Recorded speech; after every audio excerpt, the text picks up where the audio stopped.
Hai, halo, Assalamualaikum warahmatullahi wabarakatuh. Hari ni kita akan bercakap pasal filem Cube Zero. Okey, filem ini merupakan sebuah filem terakhir lah dalam siri ataupun franchise filem Cube. Sebelum ni ada Hypercube, lepas tu kita ada Cube, dan hari ni ini ialah filem Cube Zero.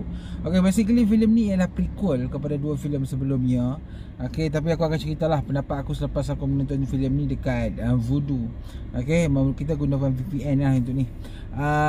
Tapi sebelum tu, terima kasih kepada yang dah subscribe, yang dah tonton video-video aku di channel YouTube ni.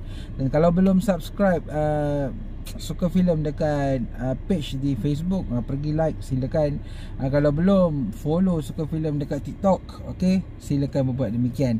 Okay, kita akan bercakap pasal filem Cube Cube Zero. Okay, kita intro dulu.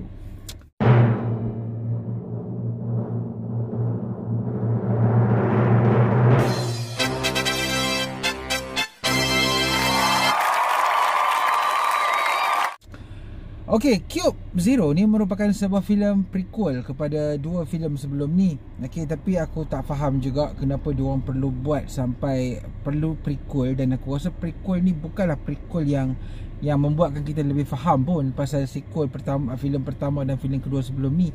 It's just another movie yang dibuat kononnya pada sebelum kejadian filem Cube sebelum ni.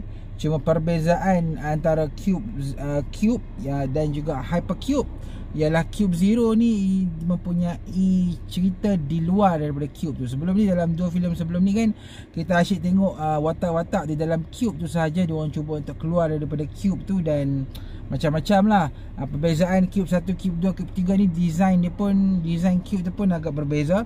Dan seperti mana disebabkan ini ialah filem prequel, so Cube dalam filem ni lebih klasik lah. Lebih klasik sebab kita nak assume bahawa filem ni ialah macam Cube dalam filem ni ialah Cube percubaan sebelum terjadinya Cube yang lebih baik dalam filem pertama. Kisah dia pasal dua orang lelaki ni yang ditugaskan untuk menjaga Cube tu. Macam biasalah dalam Cube tu adalah orang-orang yang dimasukkan dalam tu, dan kemudiannya si penjaga yang monitor orang kat dalam tu dia tertarik dengan seorang gadis kat dalam tu. So mungkin dia rasa macam agak gadis tu need to be rescued. So dia pun masuk dalam Cube tu dan tolong. A very simple point, which is aku rasakan yang Cube Zero ni adalah sebuah filem yang pada aku biasa. Dan kalau nak katakan filem ni hadir untuk explain lots of things about previously yang dua filem tu, aku rasa filem ni tak membawa benda yang menarik sangat pun.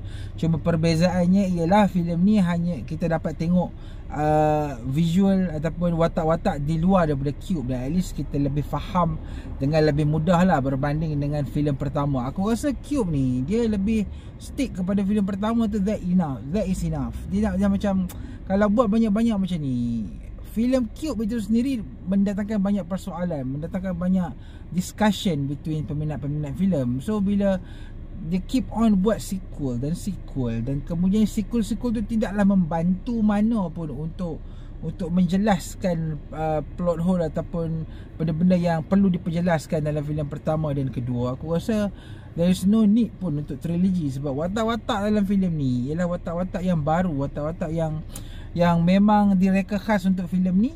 Dan kita sebagai penonton hanya menonton just untuk tengok, macam aku, untuk tengok design Cube yang baru, dan juga apakah cabaran-cabaran yang dalam filem ni.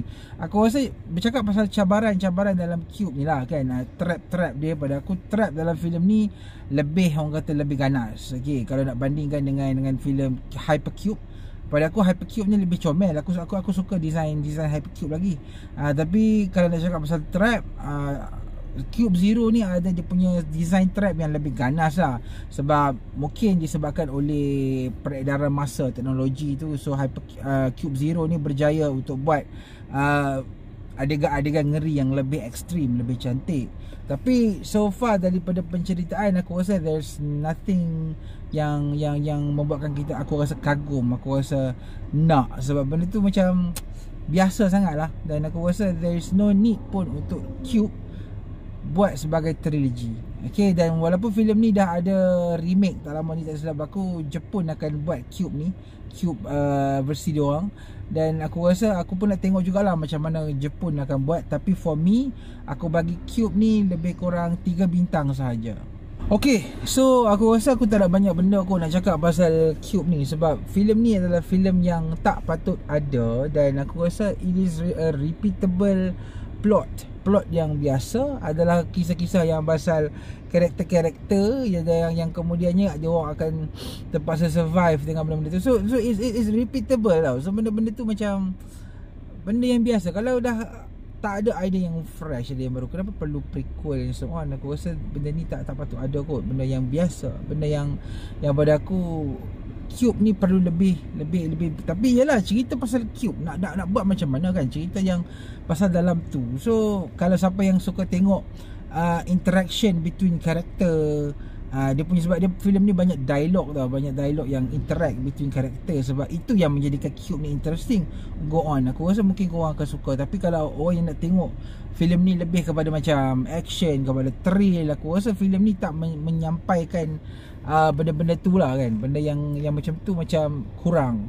Mungkin kalau siapa yang suka tengok interaction between karakter, aku boleh suggest lah filem ni. Kalau siapa yang nak tengok this movie sebab thriller dia, aku rasa this movie tak sampai, tak ada apa yang kita nak harapkan tu lah kan. Macam aku cakap tadi, aku bagi filem ni 3 bintang. Aku tonton filem ni dekat mana? Dekat Vudu.